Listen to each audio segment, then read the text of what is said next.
አለችና ስለምን ሥላሴን ቅድስት ብሎ በሴት አንቀጽ ጠራቸው ቢሉ ሴት ለወለደችው ልጇ ርኅርኅተ ልብ ናት። ሥላሴም ለፍጥረታቸው ሩሩሃን ናቸውና አንድም ሴት ከባሕሪዋ ልጅን ታስገኛለች፣ ሥላሴም ወላዲያን ዓለም ናቸውና አንድም ጽኑ ንጹሕ ክቡር ልዩ ሲል ነው።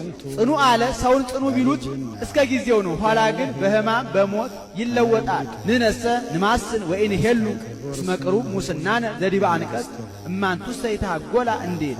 ሥላሴ ግን መቼመች ህልፈቱን ላጤ የለባቸው። እርስ ባብለው ሥላሴ ሲፈጥሩን ተምረናልኛ ከዚህ ሦስትነትን በስም በአካል በግብር ሦስት እያል ብናምንም አንድ እግዚአብሔር እንጂ ሦስት አምላክ አንልም።